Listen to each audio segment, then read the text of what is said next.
دوستان عزیز سلام علیکم. همین فیگورنی پاتالوگ که از تماشا کردین امیرا طرزی خونه پیش چخیل بود بعد چخیل میشوه هم فیگورنی پاتالوگ طرزی زدن شد تیپا نور کردم پارت افتم خیلی فوگینو پاچپاکلوفکا خیلی لواش زدگی نبود تیار نبود خواستن همورا پیشنهاد شما کردم جا بسیار پرسیدن که فوگین زاگیش هم نشون ته شپاکلوفکا میکنین نشون ته رنگ بار میکنین نشون بده ما همینا روی همین کانال تا کار کرده استیم فیگورو یاد گرفتگی ما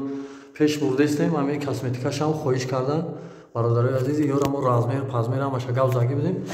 پس سراغ کردیم نگاه کنیم برادرای عزیز اوچ خودی که ما پارت افتادمش اینه باردیوری نیجاش نبود 2 سانتیمتر چیزش قطعی 1 سانتیمتر 3 سانتیمتر تلشینه نمیجا این داشت لنگ میشود این راه رازمیروش هم اشگاو زاگی بدیم اینا فوگین زدگی پولنی تایورای پاچپاکلوفکا بازی شپاکلوفکاش میکنن هکر طرز شوریدن کار کردن تیار کردن شکیدن همین شپاکلوفکا را ای سبب توخه بدن نمیتونیم بازی شپاکلوفکا شوریدگی تیارای در همین خونه بازی سر میکنم همین یک سلوی پول میزنم نشان تون میتونم یک سلوی دیگر دیم دفعه با میزنیم با نشان تون میتونیم بعد کاسمتیکاش شما نگاه کنید که همین خونه همین فیگورنی پاتالوگ چخیل میشود مینیاتون بود در کامنتر بنویسید هر یا نوری ما در بالای اکران میمونیم برای زاکاس برادری عزیز کدومی که زاکاس میکنه میخوام خیلی بکنه زاکاس کنه کدومی که سوال داره خواهش میکنم بنویسه یا گلاسایی که واتساپ یا کامنتر دا حرکت میکنیم در کامنتر تیز جواب بدیم در واتساپ شلو که در روز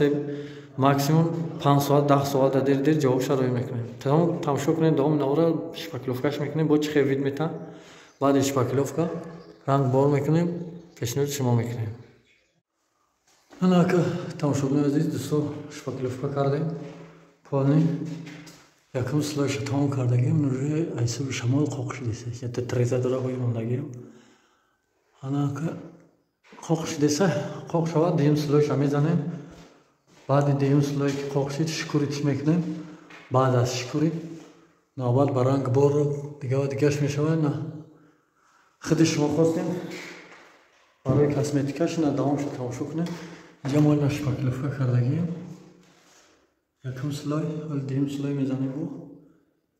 پانی نیسیمی شلنگ خیلی پانی شپاکلوفکا یکم سلای تمام شد شپاکلوفکا دیم سلای که کردیم فراموش نکنیم نشان میتونیم فراموش کنیم دوامش کاسمتیکا میشود تماشا کنیم شپاکلوفکای دیم سلای زدگی پولنی شکورید کردگی بعد شکورید گرونتوفکا کردگی پولنی ما گفتم که اگر فراموش نکنم باز نوار میکنم یکچند برادرها در واتساپ در کامنتر بسیار خواهش کردن دین آیاتش زنگ زد راستی گفت که حرکت که یک بلاک خیلی میکنه همورا مقصد چند سلوی شپاکلوفکا میزنیم خیلی کراسکا میکنین همورا نشون بده اول کمشا میزنی بعد کمشا مقصد که بتونی همشا نتونی امو رنگای میزنی بعد رنگت بگو که اولی را زان در کار بعدی را زان در کار ما روی همین کار کرده استیم همین فیگورا را زدیان این باینکشا و دیگه کردگان با یک کای دیگه این نامی را زدگی با وش دورای درون بدرون کردگان خلاصه که زیاده ای 5-6 نفر بسیار بعد خواهش کردن که امیرا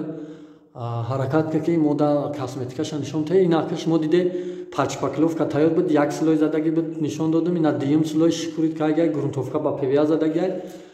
انا که ما ایرا حاضی رنگ شروع میکنیم باش مدل نشون میتیم اول نیم پلاشتکا کلون میزنیم سفید میکنیم پاولنی سفید میکنیم چای سفید میاد حاضی کردیم با نشون میتیم دوم نوره تمام شد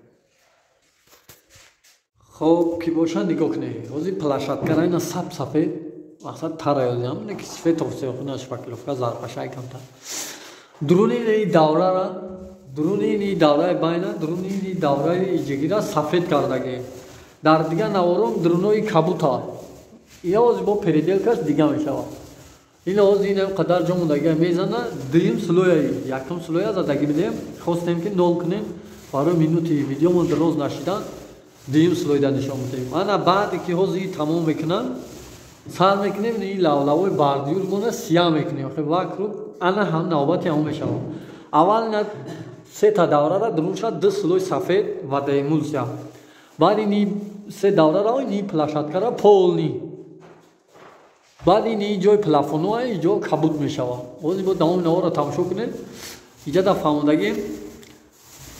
با او خاطری که اول کنسویتا میزنی بعد کنسویتا میزنی نوار زکات خطی است برای همون فهمیده است اینا برادرو اول سفید بعد سفید سیاهی نی لولو میشوه انا اینجا گفتم که مقصد همین سیاکوی وکرو که میزنیم همین سیاکو را پول میزنه باز اینا نشون میتون نگاه کنه که نه همین اینجا سیاه زدیم وکرو همین را پول نی سیاه زدگیم بعد نیرانی سیاه زدگیم خیلی درونش نمیزنیم درونش این درونش سفید میسته انا بعد این یا دوران یا باید سیاه یا اخیر دا میشه اینا اولی کبوتی بار شکلی میزنیم اینا اخیران میزنیم و اینا نوار را تماشا کنین اینا مقصد اول سفید میزنی بعد اون لواکوی سیاه و لوی نی باین سیاه را میزنی بعد نوبتی کبوت نه دوم نوار را تماشا کنین کبوت میزنیم با نشون میدیم دوستان عزیز نگاه کنین همین سویتا 10 سلوی زدیم این شب پیشتر زدم خوک شدم این شوازی زدم خوک شده سر قریبی نیشان اینا تمام کردم وزی سیاهی که را میزنم من اول سفید که زدیم بعد سفید سیاهی لوای او را زدیم سیاهی لوای وکرو که زدیم بعد کبوت زدیم بعد کبوت سیاهی نی دوره چور را میزنیم حالا سیاه را میزنم وقتی که خوک شد بعدا آبش نشانتون میتم که چخیلی دوام اینا را تماشا کنین اینا فیگورنی پتالوگ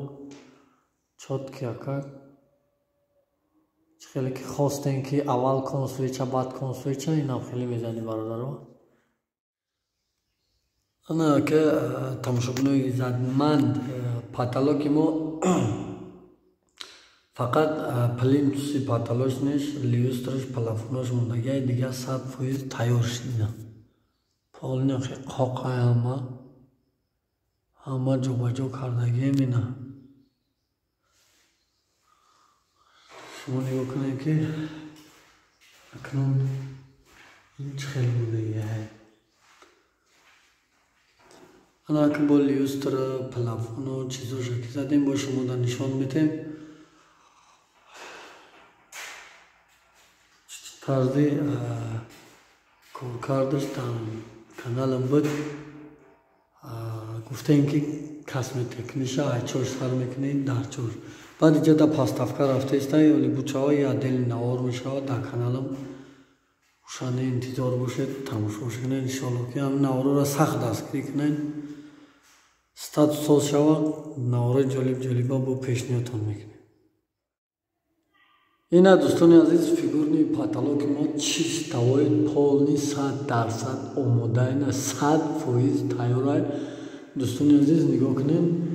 خیلی فصل آماده لیوستر بود لیوستر بکشیم انا که نگاه کنیم برادرای عزیز یگام ایامی فیگورا ایامی دیزاینر پولنی دیزاینر خدم فیگوروی که امی ما برآوردگیم امی زدگی خدم ما این نمودشا زدگی نبودیم برادرها نگاه کنیم که این نمودش با فصل بعد مقصد خشوی بعد شما میتونه که همین نمود بکنید پروست فصل بعد اومده باور کنید نفرین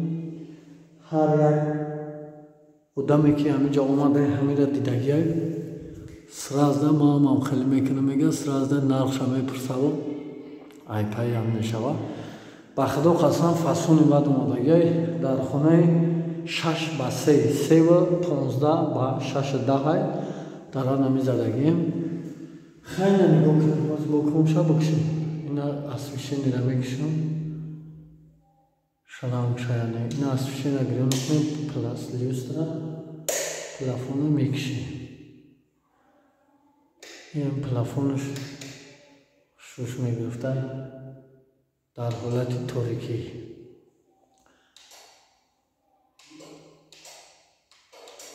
ولی با لیوستره لامپچکوش نمونده ده لامپچکه میباره خلاص دیگه برادرای عزیز، دوستان عزتمند، یکی از فیگورنی پتالوکوی ما که مقصد نیست نوای پستافکم زدگیم یا دل ویدیو داره با قربی میبروید تماشا کنین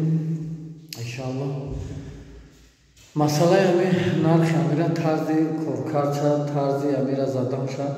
ویدیوش در کانالم هست. چند نوار